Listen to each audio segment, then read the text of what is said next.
Higher secondary വിഭാഗം ഉറുദു കവിതാ രചനയിൽ ഫസ്റ്റ് എ ഗ്രേഡ് വാങ്ങിയിട്ടുള്ള പേര് പറഞ്ഞോളൂ. മസ്യൂന നൈനാർ. പേര് ഇത്തിരി കോംപ്ലിക്കേറ്റഡ് ആയതുകൊണ്ട് ഞാൻ കുറച്ച് നേരത്തെ പഠിച്ചു വെച്ചിട്ടുണ്ടായിരുന്നു, പക്ഷെ കിട്ടിയില്ല. മസ്യൂന നൈനാർ. അപ്പോൾ എങ്ങനെയായിരുന്നു നമ്മുടെ ഈ ഒരു മത്സര ഫലം വരുന്നത് വരെ വലിയ ടെൻഷനിലായിരുന്നു, പ്രതീക്ഷിച്ചില്ല.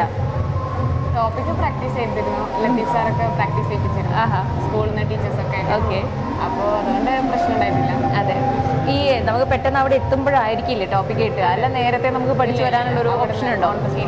ഓൺ ദി സ്പോട്ടിലാണ്. അപ്പോൾ എന്തായിരുന്നു നമുക്ക് കിട്ടിയ ഒരു ടോപ്പിക്? എന്തായിരുന്നു? ചാന്ദിനി രാത്രി, നിലാവുള്ള രാത്രി.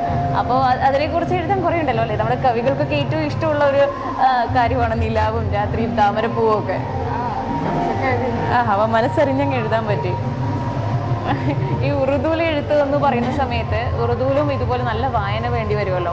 അപ്പോൾ കാര്യമായിട്ട് എന്ത് തരം ബുക്കുകളൊക്കെയാണ് വായിക്കുന്നത് സാധാരണ? ഞാൻ കുറച്ച് സാറ് തന്ന കുറച്ച് പോയറ്റിൻ്റെ കവിതകളൊക്കെ ഒന്ന് ജസ്റ്റ് വായിച്ചിരുന്നു പോയതിന് മുമ്പ്.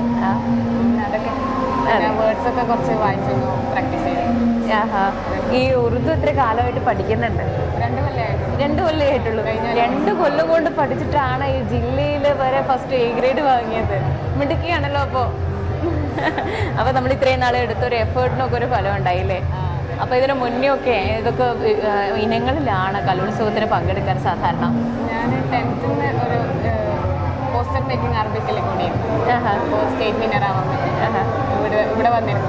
ഓക്കെ, അപ്പോൾ ഇവിടെ ഒന്നും കൂടി വരാൻ പറ്റിയതിൽ വളരെ സന്തോഷം. വളരെ സന്തോഷം. നമുക്കും വലിയ സന്തോഷം. വീണ്ടും മറ്റൊരു കലാ വിഭാഗത്തിൽ വരാൻ പറ്റിയതും നമ്മുടെ സംസാരിക്കാൻ പറ്റിയതിലൊക്കെ. അപ്പോൾ ഈ ചിത്രരചനയോടും അതുപോലെ മറ്റു പാട്ട് അങ്ങനെയുള്ള കാര്യങ്ങളോടും ഒക്കെ താല്പര്യമുണ്ടോ?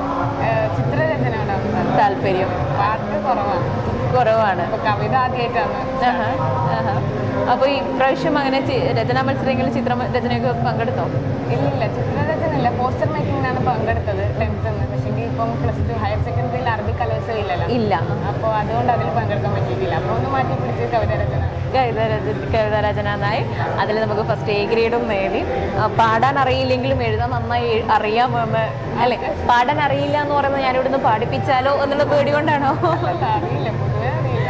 ചെറിയൊരു മാപ്പിളപ്പാട്ടി ശില്ലികളെങ്കിലും മൂളാൻ ഇല്ല, ആ ശീലം മാത്രമേ ഉള്ളൂ. അപ്പോൾ ഇനി മുന്നോട്ടുള്ള എഴുത്ത് ജീവിതം മുന്നോട്ട് തന്നെ കൊണ്ടുപോകണം എന്നാണ് എനിക്ക് പറയാനുള്ളത്. അങ്ങനെ ഒരു ആഗ്രഹം നോക്കുന്നുണ്ടോ? ട്രൈ ചെയ്ത് നോക്കാം. ഓക്കെ, പഠിച്ചാരാവണമെന്നാണ് ആഗ്രഹം?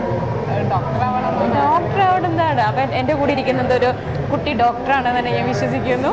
അപ്പോൾ നാളെ നമുക്ക് വീണ്ടും ഒരു ഡോക്ടറായിട്ട് മോളെ കാണാൻ സാധിക്കട്ടെ എന്ന് പ്രാർത്ഥിക്കുന്നു. അതിനൊപ്പം കലയും കൊണ്ടുപോകാൻ പറ്റുവാണെങ്കിൽ കൊണ്ടുപോകണം. നമ്മുടെ ഇവിടെ വന്നതിനും സംസാരിച്ചതിനും ഒക്കെ വലിയ സന്തോഷം. നന്ദി. Thank you.